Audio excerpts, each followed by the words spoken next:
Okay, so I don't have a camera here at the moment, and this is kind of out of my typical comfort zone, so we're going to try something a little different. So we're going to upgrade the processor on my 2009 4,1 upgraded 5,1 Mac Pro. So just so everybody gets an idea what we're dealing with an early '09 Mac Pro.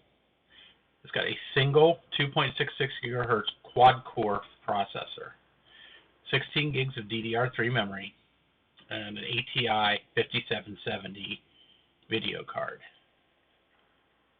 So as you can see, we got 256K of level 2 cache, 8 megs of level 3 cache on this processor. So what we got, and this is a, oh crap, I can't remember the exact model number of the processor, but we'll find out here in a few minutes. So I have a X5675 Xeon at 3.06 gigahertz that we're going to upgrade this machine with. Now I only have a single processor card, and that's all I'm going to have for a while until, money. So this is the best bang for my buck upgrade, according to my buddy Jay Vrij, for two reasons. One, the memory ceiling with the current processor that I have is, I think he said 24 megabytes, and the new processor will give me the ability to run much more than 24 gigabytes on a single processor. So this is one of the reasons for the upgrade. Another one is the new processor is 6 cores versus 4, which means 12 hyper-threading cores, and 12 megs of level 3 cache. I don't know what the level 2 cache is. I imagine it's probably either the same or maybe double. So what we're going to do is we're going to close this stuff out,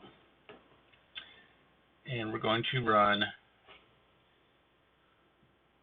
Geekbench 4, since that's the standard. I have a W3520 at 2.66 gigahertz right now. So we're going to run the benchmark, and I'm going to fast forward this till the end because this takes a while. So one other thing while this is running is I want to bring up my fans and temperature. So as you see on the left side of the screen, you see all of the temperature sensors inside my computer, which is an obscene amount, which is a good thing in a way. And then at the bottom-ish, you see my fans. Now you see none of my fans are actually running very fast. The fastest one is, I think whatever the Boost A is, which I think is the heat sink on the processor, which is 855 RPM. So this machine probably is running pretty close to full bore right now, and my CPU is only running around 57 to 60 centigrade, which is pretty good for a Mac Pro. So now on the other hand, I did just clean this computer out. All the dust and everything's been sucked out of it because my cats love to shed everywhere. So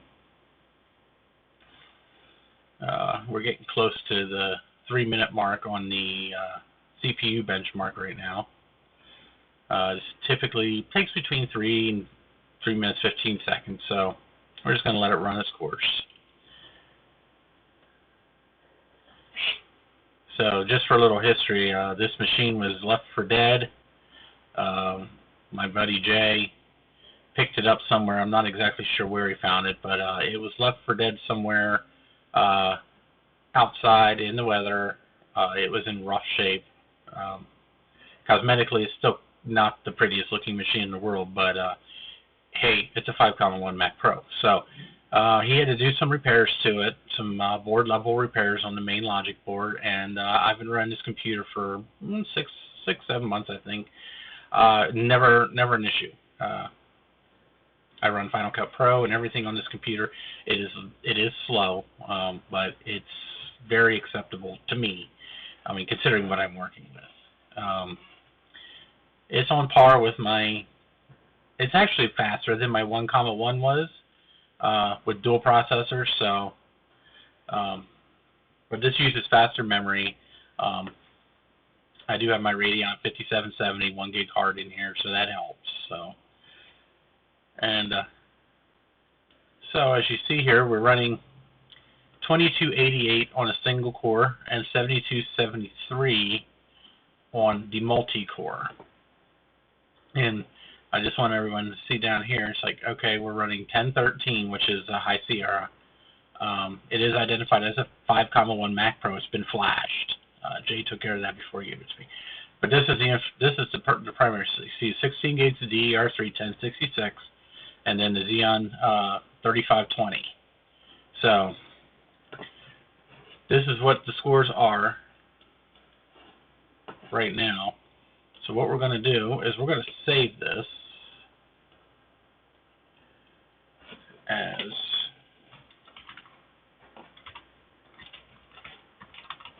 old processor, and we're going to quit this. Now the only thing that might affect it, I do have OBS running, obviously, because I'm doing a direct screen capture right off of my computer. So we're going to do the same thing with. We're just going to run Cinebench just for nothing better to do. So let's run the OpenGL,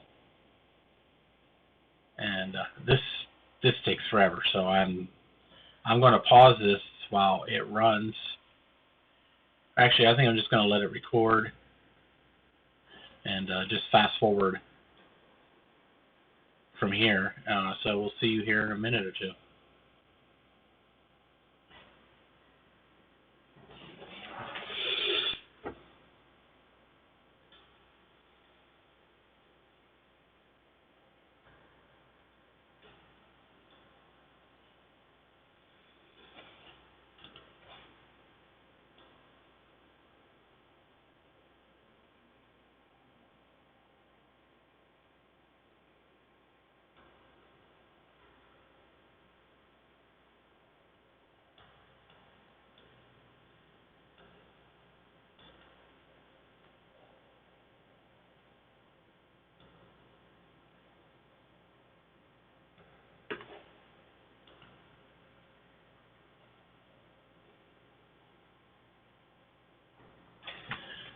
Okay, so on the OpenGL score, we got 40.87 frames per second, and that's more of a, I'm going to say that's more of a benchmark for the video card versus the processor, although the two of them do work in tandem. So we're going to run the CPU test now, which is really going to tax out the processor in this machine.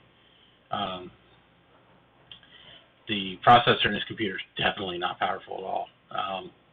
This was like a basic kind of workstation machine when it was new, so you know you got to expect that kind of a performance out of it. So, and the Radeon card that's in here is actually the upgraded video choice, or I should say, the upgraded option on this machine. So the video card is actually dated to the machine, which is 2009. So we're talking about a 10-year-old plus video card at this point in time. So it's actually not a slouch, but it's definitely not. It's definitely not a high-performance card. It was for its day, but it is definitely not anymore. So I run this video card because, truthfully, I find it quite sufficient for what I do on my computer. So it doesn't really bother me that I use such a dated video card. I can play my games, I can browse the internet, I can use Final Cut Pro. So, all in all, it's not a bad thing.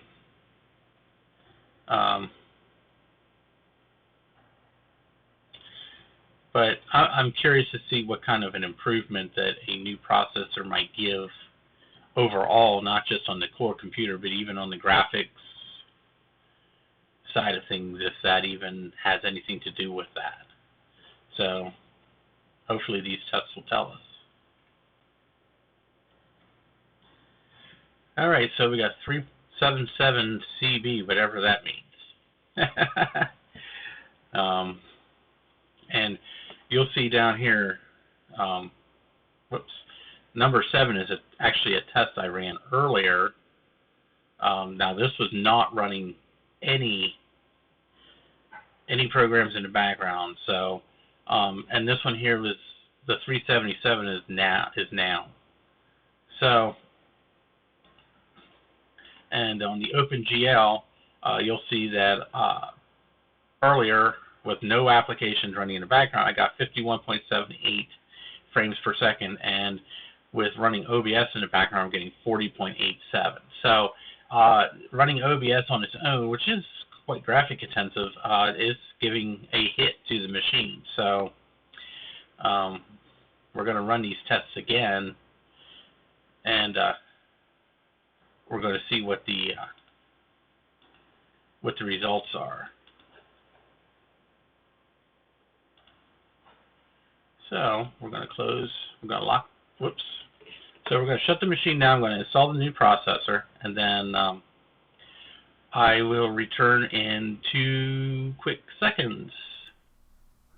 Okay, so we have the new processor in. We're going to go into About This Mac. You're going to see it's a 3.066 gigahertz, or I'm sorry, a 3.06 gigahertz 6-core processor. Same amount of memory, same video card. We're going to do a system report. We're going to see that the only difference is the speed, the number of cores, and the level 3 cache is now 12 megs instead of 8. So that's 4 extra megs of cache. So we're going to run the same slew of benchmarks again. Go start with Geekbench 4. And you'll see here says Intel Xeon X5675 at 3.06 gigahertz. So, and once again, we're going to show our temperatures and fans. You're going to see right now at idle, and this is with almost no applications running. OBS is the only one.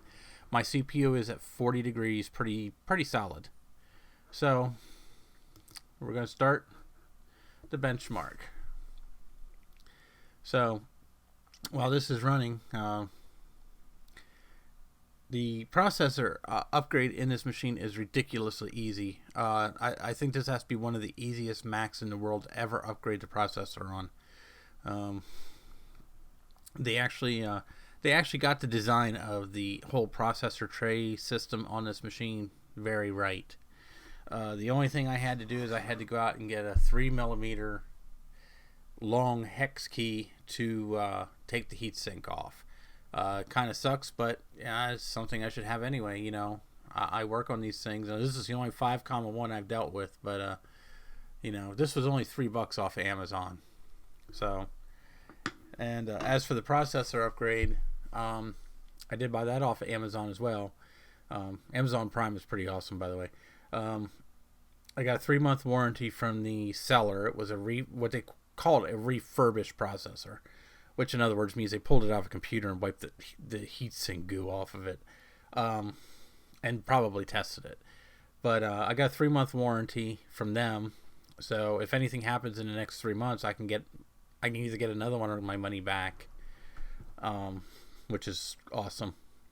So, and I didn't have to pay any shipping or anything.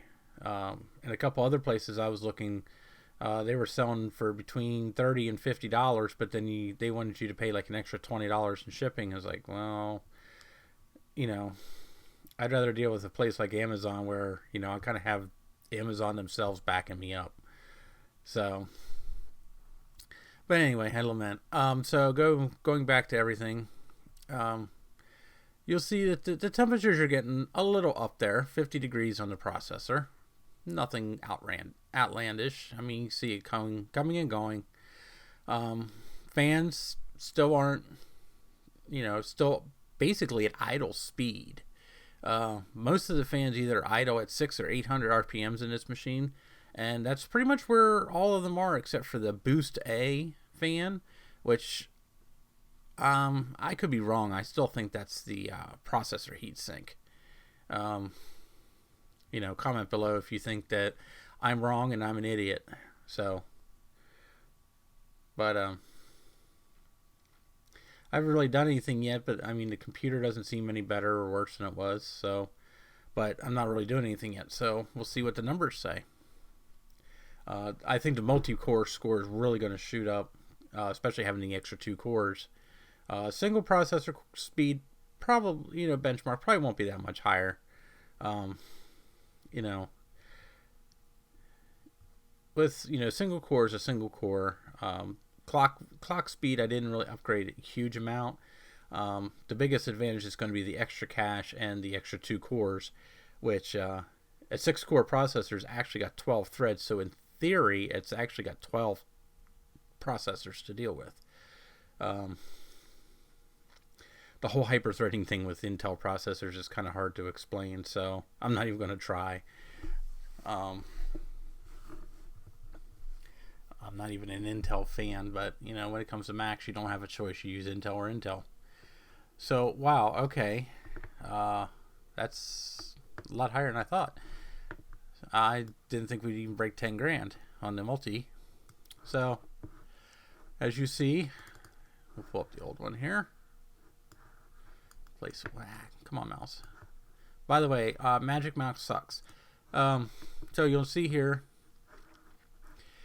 this time we got 2807 on the single core and then 11045 on the multi-core. So pretty significant improvement on the multi-core. The single core didn't really go up that much, which I really didn't expect. The multi-core, I figured, probably 95, 10,000. 11045 is actually more than I was expecting. So, and you'll see, it's an X5675 compared to the W3520 I had. 6 cores, 12 threads, 4 cores, 8 threads, 2.66 gigahertz, 3.06 gigahertz, and the level 3 cache here is 12 megs versus 8. So, pretty surprising, pretty impressive actually.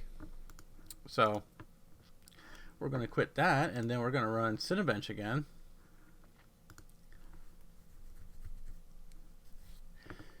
And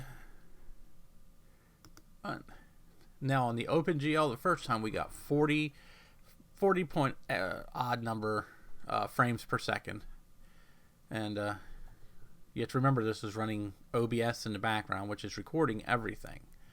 So that's eating up some resources. And then the CPU, we got 366, I think CL or something like that. I'm not exactly sure what that means. I'm assuming more is better.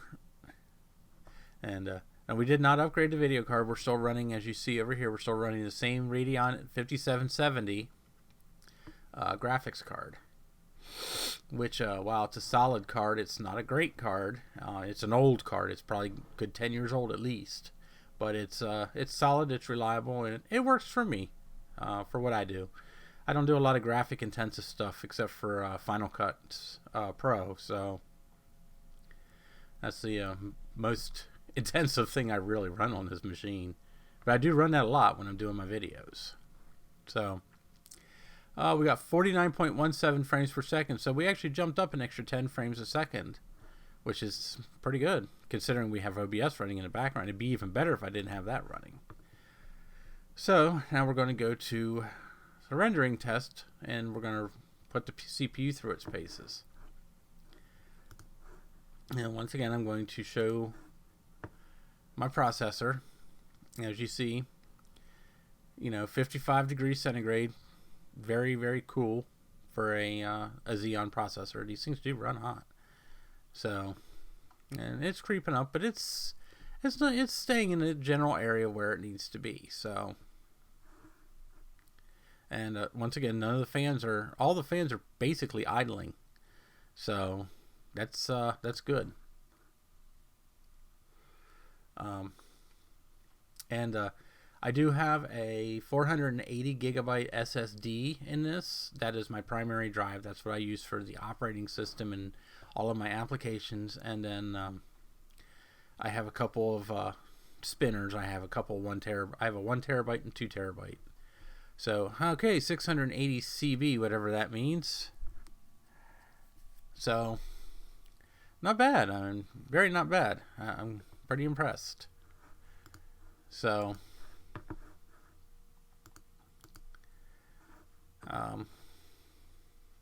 yeah, it's definitely running faster. So we'll put it through some real world test. And if anybody has any comments or questions, leave them below. I'll be happy to answer anything I can. I say this is a very worthwhile upgrade. I would definitely recommend it for anybody running a 5.1 with an older processor. These processors are cheap. They're readily available. And best bang for your buck in terms of an upgrade is this processor. 16 gigs of RAM is a good starting point. I would definitely try to get 32, and that's actually my goal. I'd like to go up to 32, and which I think physically is probably going to be one of the max that I'm going to be able to do with a single processor because of single stick RAM limitations. I know there's 8 gig sticks out there. They're pretty salty, but I know they're out there. And DDR4 is now out, so DDR3 is going to start getting cheaper. So I will be putting in a video out here shortly about state of the shack and what my plans are for the next, well, at least the next few months, if not the next year. I do have some things I'm trying to work on, and we'll go from there. So nice seeing all of you again. So comment, subscribe, tell your friends. Have a wonderful day.